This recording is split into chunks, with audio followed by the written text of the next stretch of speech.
బట్టతలతో బాధపడుతున్నారా? ఆధునితనమైన పద్ధతిలో hair transplantation చేయబడును. Face clinic Hyderabad. ఓకే, మీరు పట్టుపట్టి నితిన్ గడ్కరీతో మాట్లాడి మోరంపూడి ఫ్లైఓవర్ తెచ్చారు, చాలా నిధులు తీసుకొచ్చారు, ఈఎస్ ఆసుపత్రులు తెచ్చారు, అన్నీ తెచ్చారు కదా. మరి మీరు అనపర్తి నియోజకవర్గ ప్రజలకు ఒక ఎంపీగా ఒక హామీ ఇచ్చారు, నో హాల్ట్ నో ఓట్ అనేసి. అంటే అనపర్తి రైల్వే స్టేషన్లో జన్మభూమి ఎక్స్ప్రెస్ నేను స్టాప్ చేయిస్తానని ఒక ఎంపీగా మరి ఎందుకు చేయలేదు? సరే, ఎంపీగా చేయలేదు కాబట్టి ఇప్పుడు ఎమ్మెల్యేగా కన్వర్ట్ అవుతున్నారు. మీరు ఎమ్మెల్యే అభ్యర్థిగా మిమ్మల్ని కన్ఫై చేస్తూ ఇక్కడ మీరు ఇన్ఛార్జ్గా ఉన్నారు.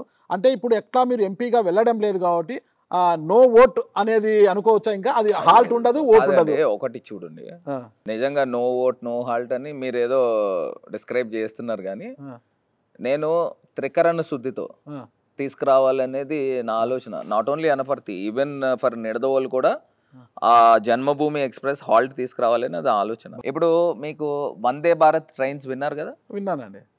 వందే భారత్ ట్రైన్స్ ఎంత స్పీడ్ లో వెళ్తుందండి మీకు తెలుసా? నేను ప్రయాణం చేయలేదండి. నాలెడ్జ్ లేదా? General knowledge?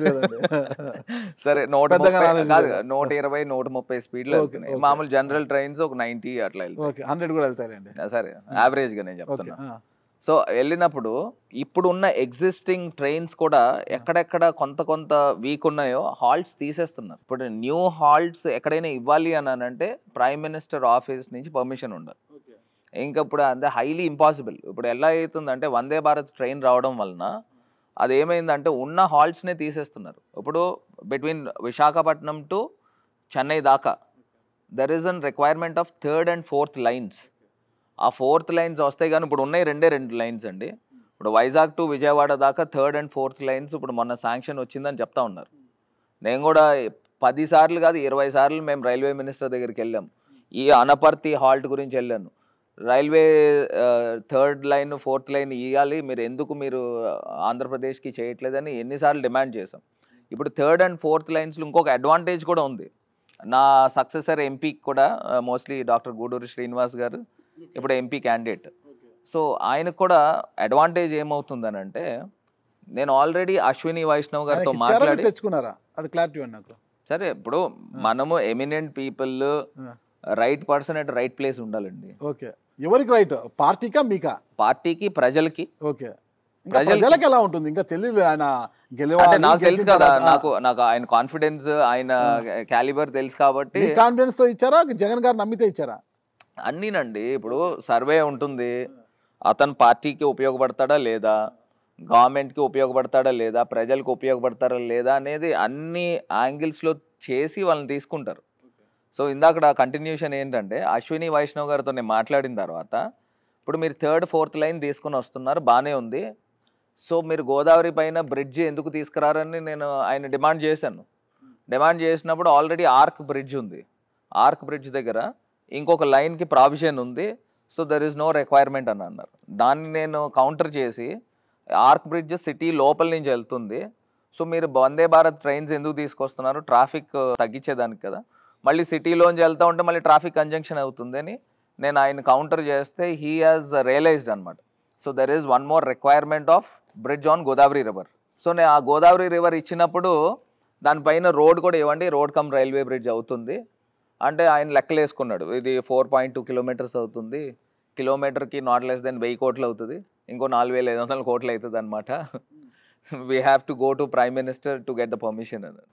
సో మొత్తం మీద మీకు కావాల్సింది ఇంకో 2 లైన్లు. ఇంకో 2 లైన్లు వచ్చేంత వరకు మీరు ఇచ్చిన హామీ నెరవేర్చలేను అంటారు. అయితే నెరవేర్చలే కాదండి, ఇప్పుడు ఇండియాలోనే ఎక్కడ కొత్త హాల్ట్స్ ఇయ్యట్లా, అదే సార్ తీసేస్తున్నారు. So it's a policy matter. Janasena party office కోసం అని చెప్పి ఒక బిల్డింగ్ విషయంలో కొలతలు సరిగ్గా లేకపోయినా డీవియేషన్ ఉన్నప్పటికీ సార్ దానికి అగేన్స్ట్ గా కార్పొరేషన్ చైర్మన్ ఆయన ఇట్లా కట్టడానికి వీల్లేదని చెప్పి స్టాంప్ వేసి మరి ఒకటి ఇస్తే, ఒక పత్రం ఇస్తే, దాన్ని కాదని మీరు జనసేనకి సపోర్ట్ చేసి లేదు వదిలేయి కట్టుకొని అని చెప్పి సపోర్ట్ చేశారు. మరి మిమ్మల్ని ఏమనాలి? అసలు మీకు ఎవరు ఫీడ్బ్యాక్ ఇచ్చారు నాకేది తెలియదు, కానీ ఇప్పుడు నేను ఎంపీగా నాకు ఎంతో మంది పరిచయాలు ఉంటారు. నేను ఇప్పించానని మీరెందుకు అనుకుంటున్నారు? బయట అదే చర్చ జరుగుతుంది. ఏం చర్చ జరుగుతుందండి? మీరు అట్లా కాదు, నేను అలా చెప్తున్నాను. మీరు అది ప్రూవ్ చేస్తే నేను ఇలా బహిరంగ నేను సారీ చెప్తాను. ఏం మాట్లాడతారు? ఎవడో పిచ్చోళ్ళు 10 రకాలు మాట్లాడితే దానికి ప్రతి దానికి నాకు ఆపాదించడం అనేది ఎట్లా కుదురుతుంది? కరెక్ట్. అది మీ ప్రమేయం లేకుండా నిర్మించారు. విల్లా స్ట్రీట్ తెలుసు కదా మీకు. అగ్రికల్చర్ ల్యాండ్ నుంచి కన్వర్షన్ కాకముందే ఆడొక భవంతి నిర్మించారు. దానికి రెవెన్యూ అధికారులు కూడా ఒక బోర్డు వేశారు. ఇది అనధికారంగా నిర్మించారు, ల్యాండ్ కన్వర్షన్ చట్టంకు వ్యతిరేకంగా ఇది చేశారు కదా. మరి ల్యాండ్ కన్వర్షన్ వ్యతిరేకంగా చేసిన ఆ విల్లాలో మీరు ఉగాది పుష్కరాలంట, ప్రైవేట్ కార్యక్రమాలంట నిర్వహించుంటున్నారు కదా. అది కరెక్ట్ అంటారు ఒక ఎంపీగా మీకు?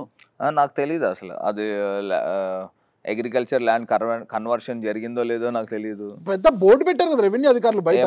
నేను చూడలేదు. చూపించమంటారా? అది 365 days అక్కడే ఉందా బోర్డు? నాకు తెలియదు, ఇప్పటికీ ఉంది. నిజంగా నాకు తెలియదు. ఒకవేళ నిజంగా నా నోటీస్ లో ఉండుంటే అట్లా చేసి ఉండేవాడిని. మీరు అక్కడ బిల్డింగ్ లో వెళ్ళి ఆ సంబరాలు చేసుకోవడానికి కారణం ఏంటి సార్? మరి అంటే అది ఎవరిది అనుకొని వెళ్ళారు? మా పార్టీలో నాయకులు ఎవరో సజెస్ట్ చేశారు అది బాగుంటుంది అని చెప్పేసి చెప్తే.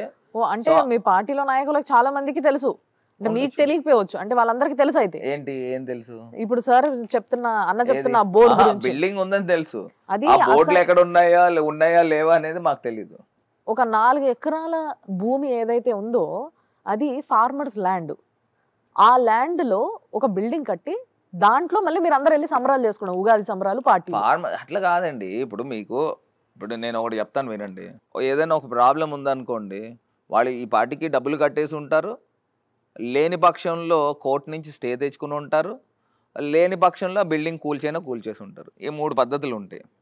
సో నాకు తెలిసి డబ్బులు కట్టి ఉండాలా, లేని పక్షంలో కోర్టు నుంచి స్టే తెచ్చుకుని ఉండాలా. ఇవన్నీ కూడా మైన్యూట్ థింగ్స్ అండి. ఇప్పుడు ల్యాండ్ కన్వర్షన్ చేయలేదని అనుకోండి, గవర్నమెంట్ నోటీస్ ఇస్తుంది. ఆ గవర్నమెంట్ స్టిపులేటెడ్ టైం చెప్తుంది, 15 రోజుల లేదా నెల రోజుల, నువ్వు కట్టకపోతే నేను వసూలు చేయిస్తాను లేదా జప్తు చేయిస్తాను. It's due process. ఆశీర్వాదం వాళ్ళపై ఉన్నప్పుడు ఏమండి, నాకు అసలు నేను ఒకటి చెప్తానండి, నాకు ఎవ్వరు పెద్ద పరిచయాలు ఉండవండి. నాకు ఏదైనా లిమిటెడ్ ఫ్రెండ్స్ ఉంటారు. నా ఫ్రెండ్ కూడా కాదు, నాకు లిమిటెడ్ ఫ్రెండ్స్ ఉంటారు. పరిచయాలు అందరితో పరిచయాలు ఉంటాయి. దట్ డజంట్ మీన్ నేను ఫోన్ చేసి లేకపోతే వాళ్ళకి చెప్పాను లేకపోతే ఆఫీసర్లు చెప్పాను అనేది అసలు. సుమన్ టీవీలో మీ పర్సనల్ అండ్ బిజినెస్ ప్రమోషన్స్ కోసం కింది నెంబర్కి కాంటాక్ట్ చేయండి.